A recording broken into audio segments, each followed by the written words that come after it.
네, 품격 있는 아재매 여러분 안녕하십니까? 빨간 아재입니다. 반갑습니다.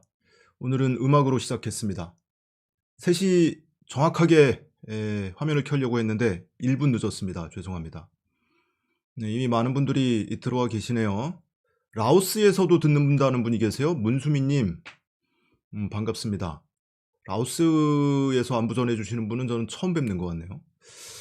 자, 오늘은 빠르고 짧게 핵심만 짚어서 여러분께 전달을 해드리겠습니다. 끝까지 집중해서 잘 들어주시면 좋겠습니다.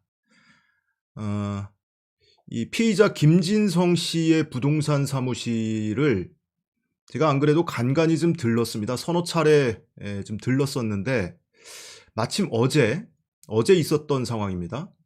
어제 오전에 제보자로부터 현장에 짐을 빼고 있다. 까만 옷을 입은 사람들이 와서 짐을 빼고 있다라는 제보를 받았습니다. 그래서 부랴부랴 쫓아갔죠. 쫓아갔는데 그 현장에서 짐을 빼고 있던 분들은 철거업체 직원들이었어요. 그 김진성 씨 피의자의 가족이 철거를 의뢰했고, 그래서 현장에서 가구와 물건들을 한참 드러내고 있는 중이었습니다. 현장에 갔는데 안 그래도 검찰 발표 내용 중에 한 가지 사실을 발표를 한 적이 있죠. 검찰이 최종 수사 결과 발표하면서 피의자 본인 진술에 따르면 부동산 사무실 옆에 있는 화단 나무 둥치에 사람의 목 위치를 표시해 놓고 거기서 흉기로 찌르는 연습을 했다. 이런 정도의 발표가 있었습니다.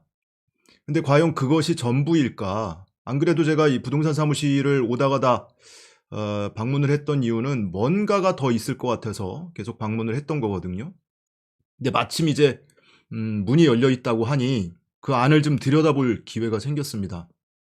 이제 들여다봤는데 충격적인 현장을 목격하게 된 겁니다.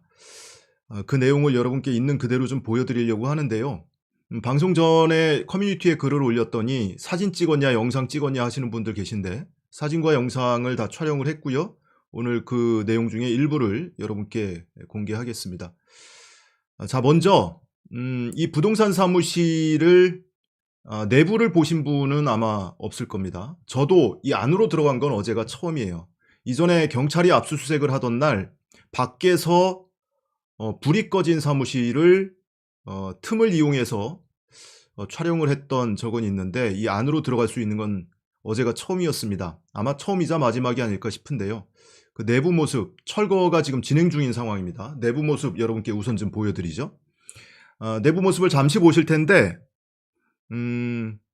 하루 전에 이 피의자의 가족이 미리 와서 필요한 물건들을 빼갔다고 합니다. 필요한 물건들을 빼갔고 나머지 이제 쓸모없는 것만 남겨놓고 철거업체를 불러서 이제 철거하라고 시킨 건데, 필요한 물건을 빼갔는데 그 중에 부동산 사무실을 운영을 했잖아요. 그러면은 이 거래처나 고객들하고 작성한 계약서가 있을 거 아닙니까? 거기에는 각종 개인정보가 담겨 있죠. 그 계약서가 고스란히 거기 남아 있고 철거업체 직원들이 그것을 회수하는 모습을 볼 수가 있었는데요. 그 내용 포함해서 잠시 한 1분 정도 되는 짧은 영상입니다. 우선 좀 보시겠습니다.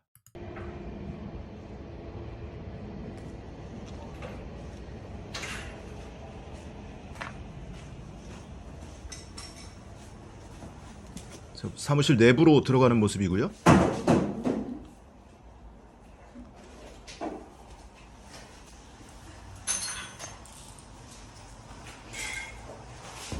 한참 철거가 진행 중인 상황입니다.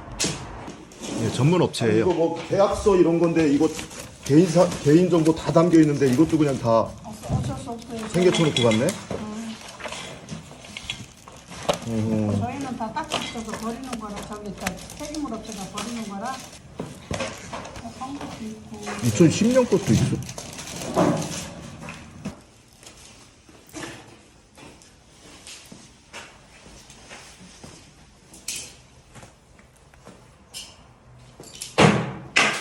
자, 지금 보시면은 컴퓨터 모니터 3대가 보이고요. 컴퓨터 본체가 1대가 보입니다. 그리고 컴퓨터 본체 위에 올려져 있는 것은 노트북을 올려놓는 도구예요. 자, 이렇게 업체 직원 3명이 나와서 철거를 진행하고 있는 현장입니다. 경찰이 지난번에 압수수색을 하면서 그 건물주의 당시 건물주가 압수수색 상황을 입회하고 있었거든요. 일부 언론에서는 가족이 입회했다고 했는데 가족이 아니고 건물주가 입회를 했었습니다. 근데 그 압수수색이 끝나고 나서 건물주한테 들어보니 컴퓨터가 3대가 있었는데 2대는 경찰이 파일을 확인해보고 오래전에 사용했던 컴퓨터라서 그대로 두고 본체 1대를 가져갔다. 그리고 과도 하나 하고 칼 가는 줄 2개를 발견해서 책상 서랍에서 발견해서 가져갔다라고 얘기를 했는데 지금 보시면 모니터가 3대가 나왔고 컴퓨터 본체는 1대가 나왔습니다. 근데 노트북을 올려놓는 도구가 보이죠. 아마 건물주가 정확히 보지 못한 것인지 컴퓨터 본체 하나 그리고 노트북 하나를 경찰이 압수수색해서 가져간 것 아닌가 싶습니다. 이 모습을 보실 수가 있고 지금 영상에서도 오디오를 들으셨겠지만 계약서가 잔뜩 있어요. 개인정보가 담겨있는 계약서가 잔뜩 있는데 이 파일첩이 한 10개가 넘거든요. 많은 계약서, 위임장 이런 것들이 담겨있는 파일이 그대로 지금 방치가 돼 있고 제가 알기로는 김진성 씨가 2012년부터 이 부동산 중개사무소 등록을 했다고 알고 있는데 이 계약서는 2010년도에 작성된 계약서부터 확인을 할 수가 있었습니다. 자, 이 모습을 우선 보셨고요. 지금부터 이제 본격적으로 그 흔적을 보여드릴 텐데 검찰이 엊그제 이 최종 수사 결과 발표를 하면서 사무실 인근에 화단에 나무 둥치가 있고 나무 둥치에 사람의 목 위치를 표시해 놓고 거기서 연습을 했다 이런 발표를 한 적이 있습니다. 검찰의 발표 장면 짧게 좀 보시겠습니다. A는 작년 4월경부터 등산용 칼을 범행 도구로 구입하여 양날을 예리하고 뾰족하게 갈아 전체 길이가 18cm, 칼날 길이가 13cm인 칼로 개조를 하였고 자신의 부동산 사무실 옆 화단에 있는 나무에 사람 목 높이를 표시하고 수시로 칼로 찌르는 연습을 하였습니다. 네, 이렇게 연습을 했다고 해서 사무실 내부만 살펴본 것이 아니고 그 외부의 화단도 다시 한번 살펴봤습니다. 지난번에 들렀을 때는 미처 저도 발견을 못했는데 혹시나 하는 마음으로 살펴봤더니 실제로 그 나무 둥치에 붉은색 목도리를 감아놓고 그리고 박스 테이프로 2바퀴 감았습니다. 그리고 흉기를 찔러서 범행을 사전에 훈련한 그 상황을 볼 수가 있었는데요. 바로 화면을 여러분께 보여드리겠습니다.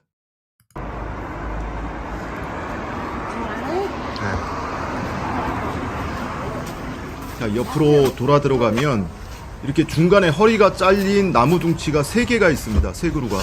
그 중에 맨 안쪽 후미진 곳이죠. 들어가면 이렇게 붉은색 목도리에 박스 테이프로 2바퀴 감아놓은 모습이 있고요. 보신 것처럼 이 흉기로 여러 차례 찌른 범행을 예행 연습한 그 목도리를 감아놓은 장면을 보실 수가 있습니다. 정확하게 제가 옆에 서서 촬영을 했는데요. 사람의 목 위치에 이렇게 표시를 해놓고 연습한 흔적을 보실 수가 있습니다. 이곳은 대로변에 있는 건물이지만 그 건물 옆에 좁은 통로예요.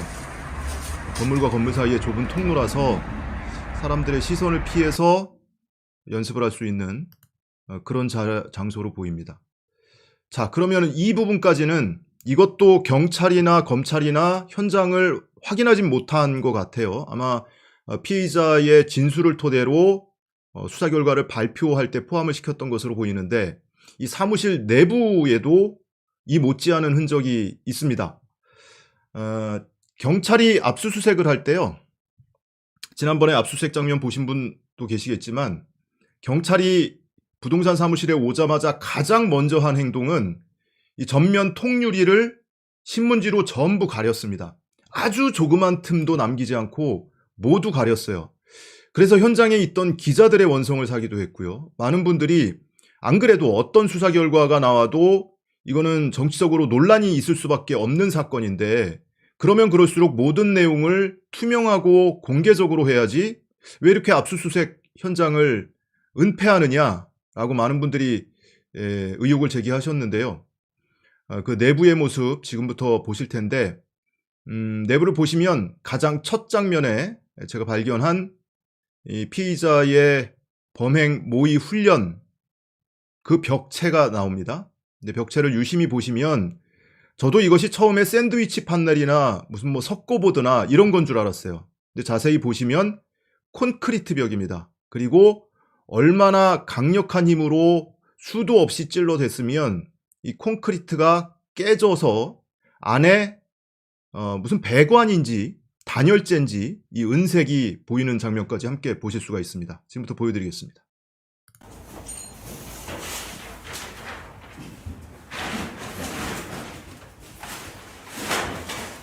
거기를 가져갔으면 못 봤지.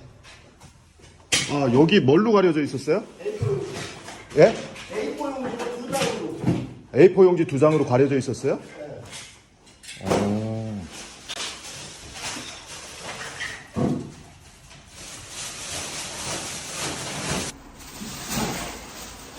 이렇게 정확히 사람의 목 높이에요.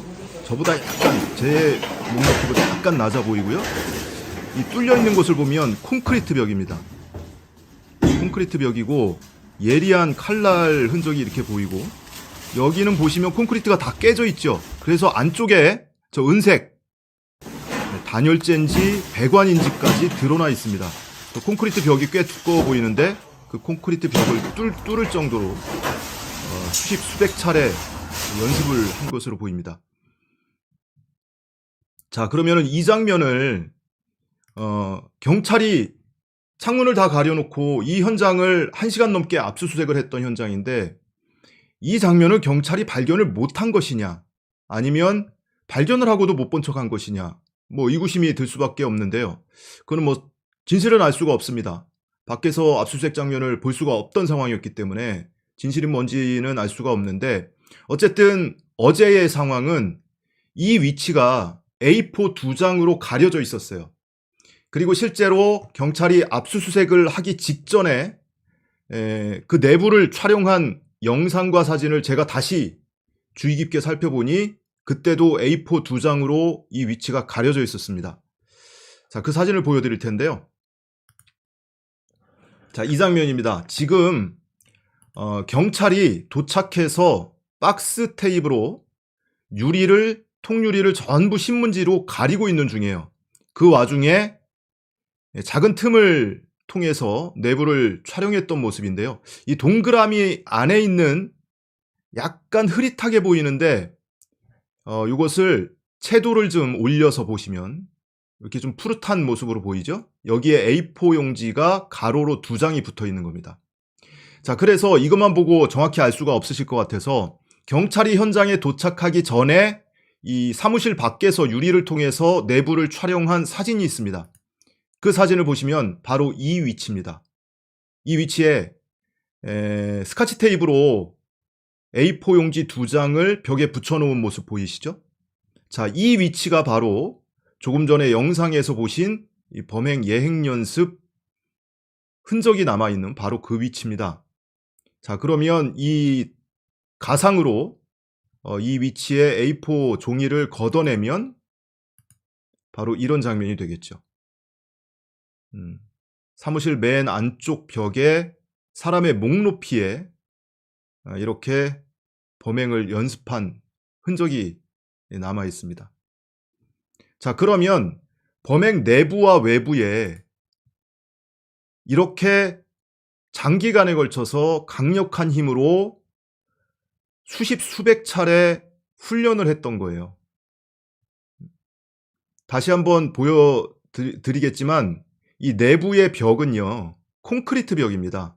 아까도 제가 이 예고에 올렸더니 채팅창에서 샌드위치 판넬 아니냐, 석고보드 아니냐, 저도 석고보드인 줄 알았습니다. 그런데 구멍이 난 곳에 손가락을 넣어보니 콘크리트가 깨져 있었습니다. 자, 여러분께 그 부분을 좀 주의 깊게 봐주십사 말씀을 드리면서 해당 장면 다시 한번 보여드리겠습니다.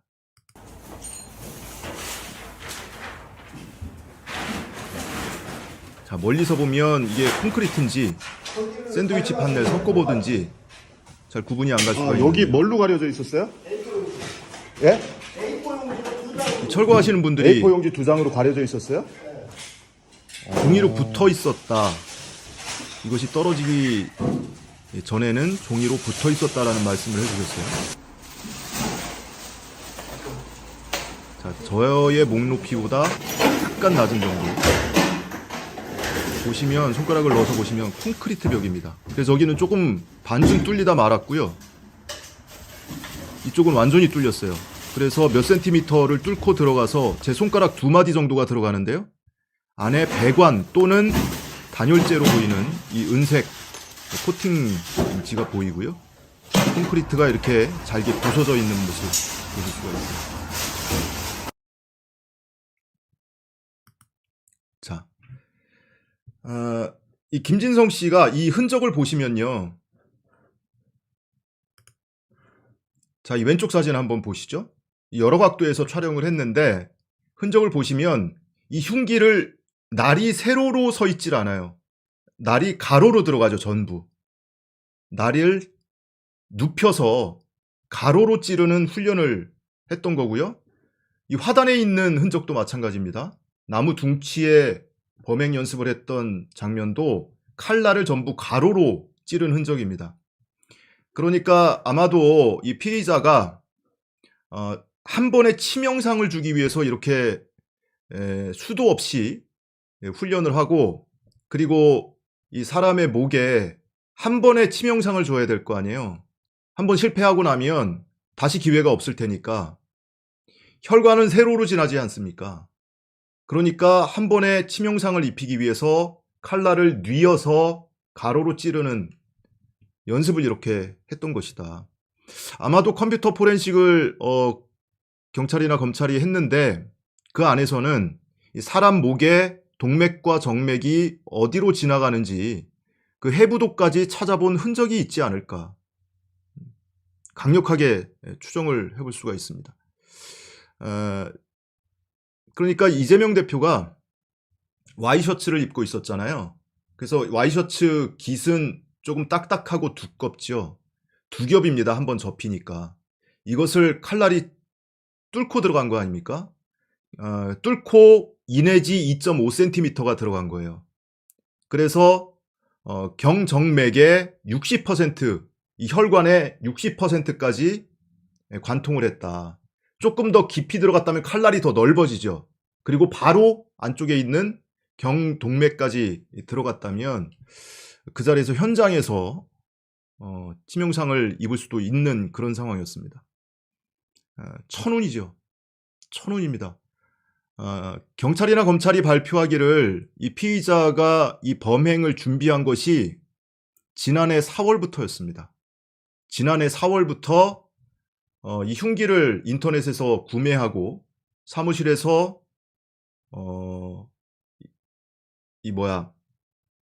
이 숫돌과 그리고 줄로 갈았다. 하루 이틀 만에 갈린 흔적이 아니죠. 이거를 수동으로 손으로 갈았을 정도면 굉장히 장기간 갈았던 것이고, 갈면서 벽에 그리고 밖에 나무 둥치에 목위치를 표시해 놓고 그것을 찌르는 훈련을 계속했고, 얼마나 강력하게 수도 없이 반복을 했으면 콘크리트 벽이 뚫려서 안에 배관이 보일 정도였다. 이런 상황이었는데도 회복을 한 걸 보면 천운이 아니고서는 달리 설명할 길이 없습니다. 자, 제가 건물주하고 통화를 했습니다. 돌아와서 건물주하고 통화를 했는데요. 이 사무실을 이 철거업자들이 얘기하기로는 건물주가 철거업체에 의뢰를 했다고 했거든요. 근데 건물주의 말은 좀 달라요. 하루 전에 이 가족이 와서 아들과 아들의 형수로 기억하고 계세요. 이 건물주는 아들의 형수가 와서 필요한 물건을 빼갔다. 그리고 그 가족이 의뢰해서 하루 지난 어제 이 철거업체가 와서 철거를 했다라는 점 얘기를 해줬고요. 그리고 혹시 이 건물주는 이 사무실을 들락날락했을 것이고 건물 주변도 자주 오락가락했을 테니까 이 모의 훈련한 이 흔적을 미리 좀 발견할 수 있지 않았을까 하고 물어봤는데요. 그 대목까지 이 건물주와의 인터뷰를 한번 직접 들어보시겠습니다. 예, 안녕하세요. 저 지난번에 예, 그 1층 압수수색할 때 예, 그때 뵀던 유튜버 빨간아재입니다. 예, 예, 예, 네, 잠시 통화 괜찮으세요? 예, 예. 그 오늘 보니까 1층 부동산 짐을 빼더라고요. 예, 오늘 아마 다 정리했어요. 예. 그거 아마 김진성 씨 가족이 정리를 하겠다고 예, 그 아드님이 와가지고 예. 다 정리했어요. 아들이 예, 아들이 업자 데리고 와가지고 예. 어제하고 오늘 싹 정리했어요. 검찰청에서 기소했으니까 정리하라고 그랬대요. 그 어제 미리 와서 뭐 쓸만한 물건 빼갔다고 그러더라고요. 예, 어제 저녁 때 와서 오후에 예. 필요한 것들은 싹 정리를 하시는 것 같더라고요. 그 정리하는 걸 직접 보지는 못하셨고요. 그렇지, 뭐 내가 이제 내가 신경 쓸 필요 없잖아, 그거는. 예. 그 월세가 한 7개월 밀려 있다고 그랬었잖아요. 예, 그거 다 정산했어요. 음. 보증금이랑 다 정산하고 나니까 차익이 좀 생기는데 그거 입금시켜주더라고. 아, 보증금으로도 부족했어요? 예, 부족하죠. 보증금이 얼마 안 됐나 보네. 보증금도 뭐 500인데 500에서 또 옛날 또 건물 주인한테 160만 원 공제하고 나니까 뭐 340만 원밖에 없는 상태인데 예. 밀린 게 8개월치더라고요. 예. 그러니까 뭐 8개월치 뭐 40에다가 세금 부가세까지 하고 그 전기요금하고 그러니까 모자라지. 그 사장님 그러면은 지난번에 경찰이 압수수색 한 뒤에는 뭐 달리 연락은 없었어요? 그 뒤로 또 저기 검찰청에 예. 가족들 참고인 조사도 받았잖아요. 네. 건물주라고 그래가지고. 네. 그래가지고 또 참고인 조사도 받고 또 그 뒤로 또 부산검찰청 다른 검사가 또 전화가 왔더라고. 네. 내가 김진성 씨하고 통화한 내용이 있는데 예. 그것 때문에 또 전화가 왔더라고요. 아하. 뭐 뭐 최근 최근 통화한 사람 다 아마 조사를 해. 네, 다 했는데 뭐 100명 넘게. 예. 그다음에 금융거래 했던 사람들. 이제 우리는 월세 받은 거 뭐 그거 집사람 앞으로 돼 있으니까 그거 하고. 내가 이제 세 밀린 거 그것 때문에 막 통화를 했는 것 같더라고요. 그 통화한 내용 때문에 통화 뭐 그런 거 확인 아니라고 검사가 또 직접 전화 와서 그런 거 물어보고 그러더라고요. 그러면 참고인 조사 한 번 받으시고 부산검찰청에서 전화 한 번 받으시고 그랬던 거예요? 그렇죠. 예. 참고인 조사는 경찰에서 받으셨을 테고. 아니 부산 검찰청에 가서 조사를 받았다니까. 그래서 내가 아니 무슨 이 조사를 여기 가까운 데다가 이처벌해서 해야지 부산까지 오라고 그러냐. 예. 이거 너무한 거 아니냐고 예. 막 뭐라고 그랬죠. 예. 그 언제 그럼 다녀오신 거예요? 지지난주일 거야. 뭐 지지난주. 그럼 사건이 검찰로 넘어간 뒤에. 검찰로 넘어간 뒤에. 네. 그런 뒤에 연락이 왔더라고요. 그 제가 아침에 그 뭐 짐 뺀다는 얘기를 듣고 급히 한번 가봤어요. 네. 그랬더니 그 사무실 안에 네. 벽에 혹시 보셨는지 모르겠는데 네. A4지로 이렇게 덮여 있었고 그걸 뜯어내니까 벽에 이렇게 칼로 막 찌른 흔적이 잔뜩 있더라고요. 아, 그래요? 아, 못 보셨어요? 나는 그런 것까지는 못 봤는데. 그리고 이 밖에 왜 그 옆에 예. 좁은 화단이 있잖아요. 예. 거기에 그 맨 안쪽에 있는 그 나무가 있는데 네. 거기에 이렇게 붉은색 목도리로 감싸져 있는 거 혹시 보셨어요? 못 봤어요. 그런 거 관심 있게 못 봐봤는데. 그 김진성 씨가 이 범행 그 모의 훈련한 흔적이더라고요, 보니까. 그런 건 전혀 못 보셨구나, 사자면. 그렇지. 아니, 난 그런 거 관심 있게 못 봤으니까. 네. 근데 내일 봐봐야 되겠네, 그러면. 아이고, 나 참. 네, 여기까지 들으셨습니다.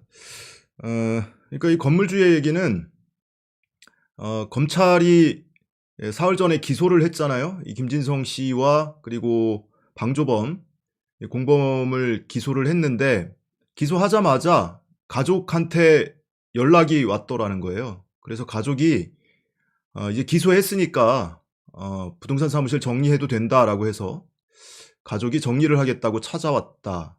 그 아들이 왔다고 하는 거고요.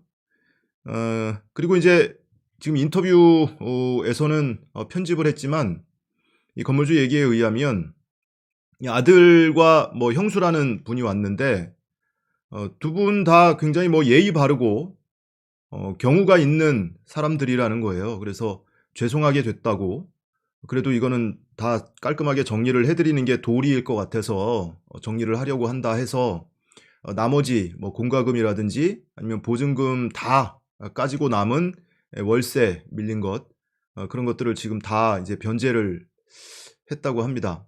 한 가지 이상한 것은 이 피의자가 범행을 준비한 장소잖아요. 칼을 구입하고 거기서 신문도 보고 유튜브도 보고 그랬을 거 아니에요? 각종 커뮤니티 활동도 거기서 하고, 그리고 거기서 흉기를 갈고 거기서 연습도 하고 이랬던 범행을 준비한 장소인데, 그 장소가 있는 건물주를 경찰은 참고인 조사조차 안 했던 겁니다. 경찰이 열흘 동안 조사를 하고 검찰로 넘겨서 검찰이 또 조사를 하잖아요. 구속기간은 열흘씩 연장이 되니까. 근데 경찰 단계에서는 건물주에 대한 참고인 조사조차도 없었고, 검찰로 송치된 이후에서야 참고인 조사를 했다라는 겁니다. 그 부분은 매우 좀 의아한 대목이고요. 검찰이 수사 결과를 발표하면서 범행 동기를 뭐라고 밝히는지 굉장히 좀 주의 깊게 봤습니다. 근데 검찰이 범행 동기를 뭐라고 밝혔냐면, A씨가 2019년경부터 공인중개사 영업 부진, 주식 투자 손실, 사무실 임대료 연체, 그 외 채무 등으로 경제적으로 곤란한 상황이었고, 심근경색 등 건강 악화와 이혼 등 개인적으로 어려운 환경에 직면했다. 2005년경부터는 장기간 가족과 떨어져서 연고가 없는 곳에서 혼자 생활했다. 그러면서 극단적인 정치 성향에 빠져들었고, 종북 세력을 주도하는 정치인에 대한 적대감을 갖게 됐다. 이렇게 범행 동기를 밝혔거든요. 공인중개사 영업부진, 주식 투자 손실, 좋다 이거예요. 뭐 사무실 임대료는 그의 임대료 연체는 그에 따른 결과고, 채무, 그의 외의 채무 역시 마찬가지인데, 심근경색 등 건강 악화, 병력까지 공개를 하고요. 2022년 11월에 이혼했다는 사실까지도 공개를 했습니다. 왜일까요? 꼭 필요한 필수 정보인 인적사항, 당적, 남기는 말, 변명문조차도 공개를 안 하는데, 이 범행과 직접 관련 없는 이혼 사실, 그리고 그 사람의 병력, 이런 건 왜 공개를 하는 것이며, 범행 동기에 장기간 가족하고 떨어져서 연고가 없는 곳에서 혼자 생활했다. 그러면서 극단적인 정치 성향에 빠져들었다. 이게 뭐 인과관계로 맞습니까? 혼자 살면 극단적인 정치 성향에 빠져들게 되나요? 그 사이에 뭐가 있어야 되잖아요. 누구를 통해서, 무엇을 통해서 이와 같이 극단적인 정치 성향에 빠져들었고, 종북하는 표현이 수도 없이 등장합니다. 검찰의 수사 결과 발표 보도자료가 10장이거든요. 이 10장 안에도 종북이라는 표현이 반복적으로 사용이 되는 걸 보면, 김진성 씨가 진술하면서, 그리고 자기가 남기는 말에 이 종북 세력, 종북 좌파, 이런 표현이 반복적으로 사용됐기 때문이 아닐까 싶습니다. 그러면은 그와 같은 극단적 정치 성향을 갖게 된 동기, 배경, 출처가 있어야 될 거 아니에요. 근데 그런 건 없이 오로지 개인적으로 영업부진했고 주식 투자했다가 손실을 봤어. 병이 있었어. 부인하고 이혼했어. 혼자서 장기간 홀로 생활을 했어. 가족하고 떨어져서. 이런 개인사를 범행 동기랍시고 공개를 하는 걸 보면, 한마디로 이거 그냥 두 문장 쭉 읽어보면 그렇죠, 여러분. 외로운 늑대 성향을 부각시키려고 했구나. 그 외로운 늑대 성향이라는 걸 부각시켜서 그 배후에 대한 의혹, 그걸 차단하려고 하는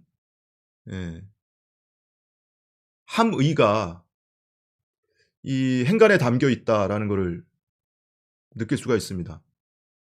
한편으로는 이런 생각도 들어요. 김진성 씨가 뭐 공인중개사 영업이 부진해졌다, 주식 투자에서 손실을 봤다. 근데 2019년부터라고 하는 거예요. 근데 2019년부터 영업이 부진했다고 하는데, 그러니까 부동산 업종이잖아요. 부동산 침체가 지속된 건 뭐 하루 이틀이 아니고 그것이 이재명 대표하고 무슨 관련이 있죠? 그 당시 이재명 대표는 경기도지사였어요. 근데 왜 그것이 이재명 대표에 대한 원한을 갖게 되는 동기가 되죠? 주식 투자 손실을 봤다고 했는데 2019년부터라고 했거든요. 2019년에 코로나 터졌죠. 코로나 터지고 직후에는 잠깐 주식이 폭락했다가 나중에는 급상승했습니다. 그래서 이 폭락장에서 주식 사신 분들은 큰 돈을 벌었어요. 그러면은 그것 역시도 김진성 씨가 뭔가 투자를 잘못한 것으로 보이고 사무실 임대료 연체가 됐다고 하는데 사무실 임대료 연체가 가장 길게 된 것은 작년이었습니다. 작년에만 7개월 연체가 됐고요. 올해 이 사건 때문에 한 달 더 늘어나서 8개월치 연체가 됐던 겁니다. 보증금 다 까먹고 공과금도 못 내고. 대통령이 누구였습니까? 윤석열이었습니다. 그런 상황에서 이재명 대표에 대한 원한을 갖게 됐다라는 건데 저는 이게 인과관계로 설명이 안 돼요. 그러면 이재명 대표를 범행 대상으로 삼는 다른 동기가 있어야 되는데 그 내용을 검찰이 경찰이 철저하게 지금 감추고 있는 거죠. 그것이 의문스럽다. 공개하라는 인적사항, 당적, 남기는 말 이거는 꽁꽁 다 숨겨두고 세상 사람들 알만한 사람들은 다 아는데 인터넷 검색만 한번 해봐도 그 사람의 이름, 이력, 얼굴, 심지어는 전화번호, 주소까지 다 확인을 할 수 있는데 그런 거는 꽁꽁 감춰놓고 굳이 공개하지 않아도 되는 이런 개인사, 개인정보를 공개를 하고 있습니다. 자, 그리고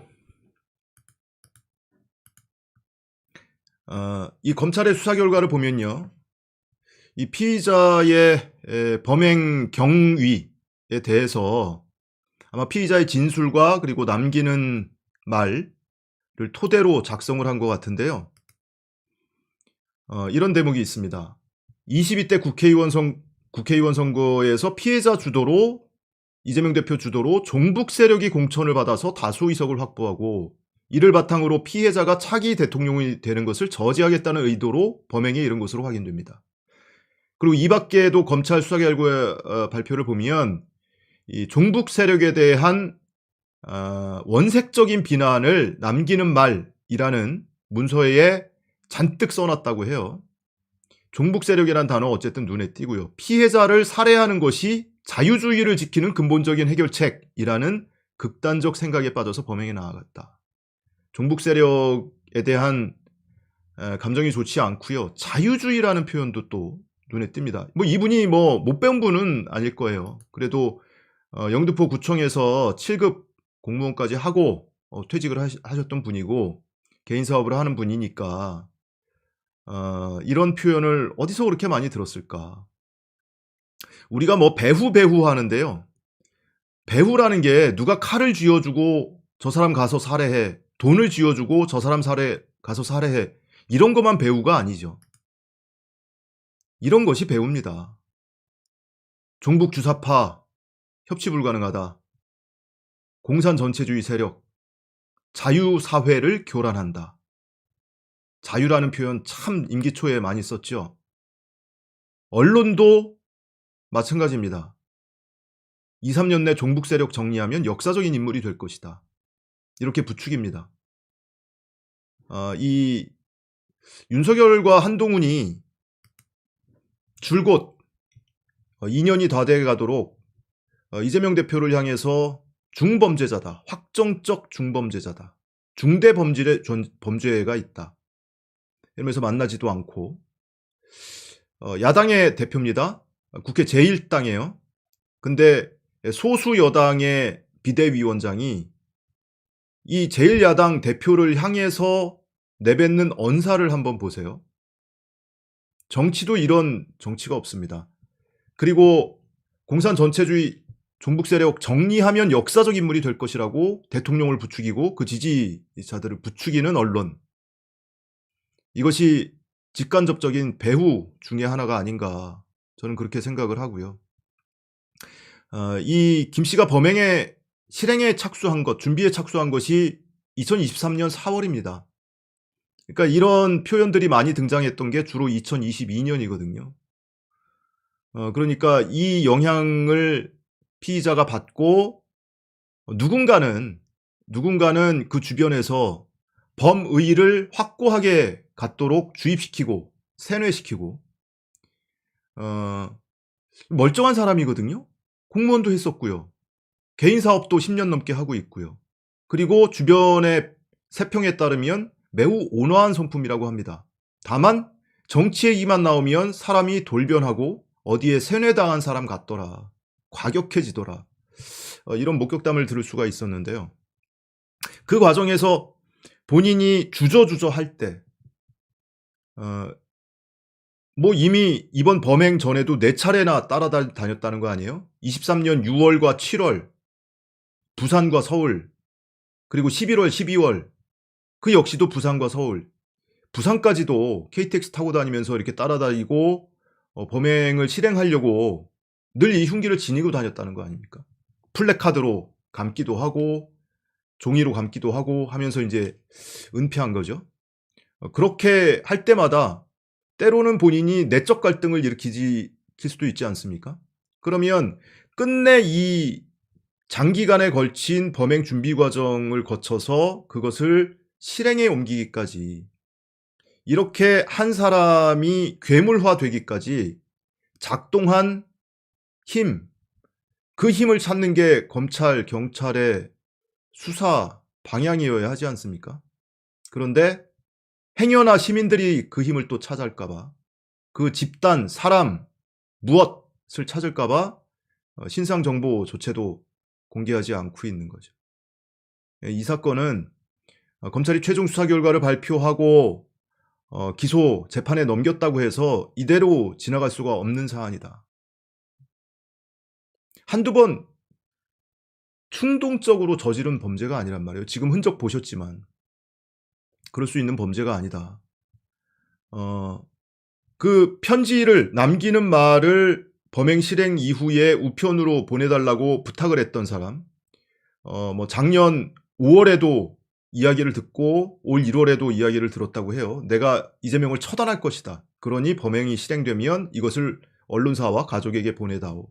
그 사람이 이제 방조범으로 불구속 기소를 했어요. 방조범도 공범이죠. 근데 과연 그것이 전부일까? 혼자서 외로운 늑대처럼 지내는 이 사람이 이재명, 지금 보시면 범행 동기를 꼼꼼히 살펴보시면 이재명 대표에게 원한을 가질 만한 이유가 없어요. 본인이 어려움에 처한 경제적 상황, 그리고 가정사, 이런 것과 이재명 대표와는 아무런 관련이 없거든요. 종북, 자유주의, 이런 표현이 세뇌되도록 이 사람 머릿속에 주입이 됐던 것 같은데 그것을 주입시킨 사람은 누굴까? 범의가 약해질 때 다시 범의를 확고히 하도록 추동한 사람은 없을까?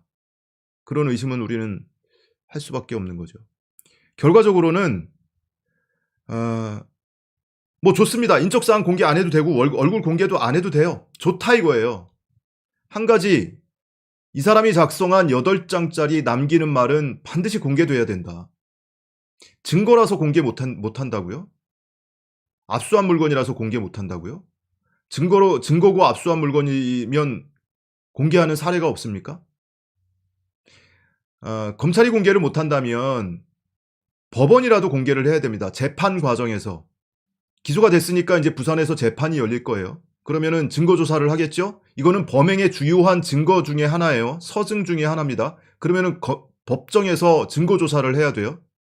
그런데 이 점에서 제가 하나 좀 찝찝함이 남는 것이요. 검찰이 최종 수사 결과 발표하면서 특별수사팀 수사검사들이 직접 공소 유지를 담당하겠다고 했습니다. 전담하겠다고 했어요.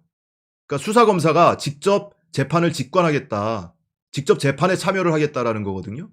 보통은 공판검사들이 참여를 하죠. 이런 강력사건의 경우.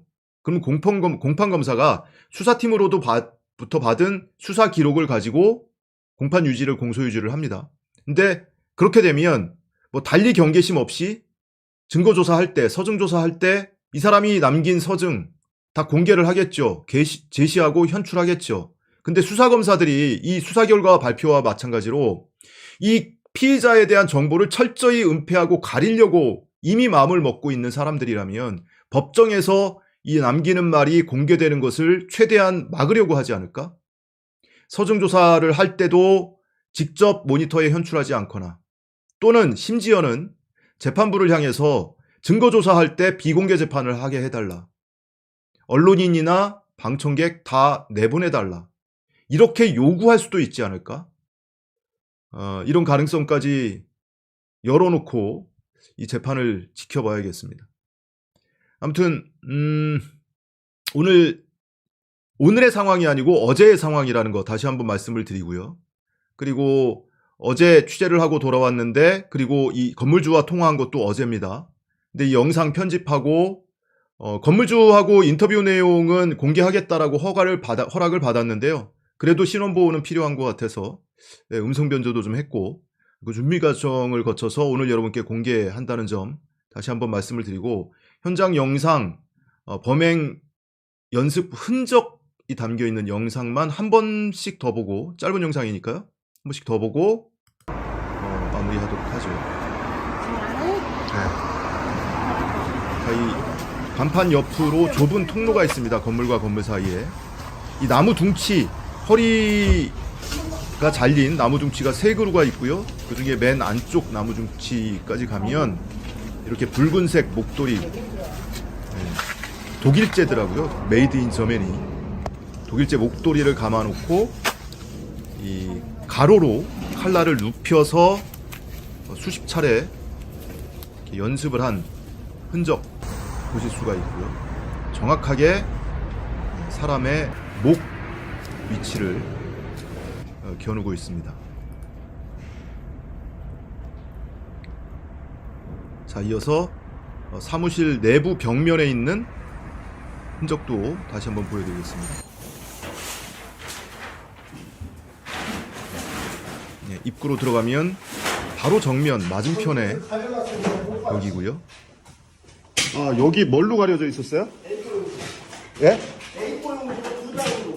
A4 용지 2장으로 가려져 있었어요?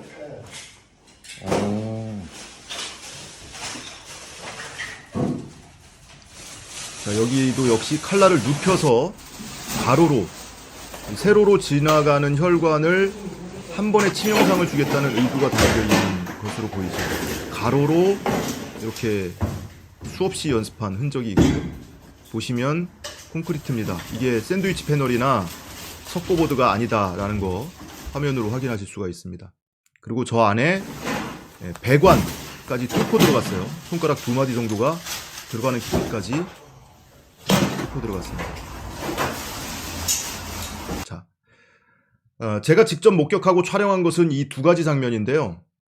나중에 추가로 확인해 보니 이것뿐만이 아니었습니다.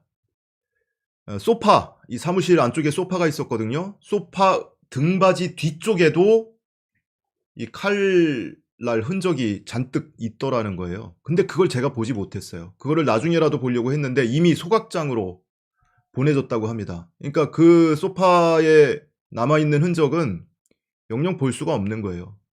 증거 확보도 불가능한 상태가 돼버렸다.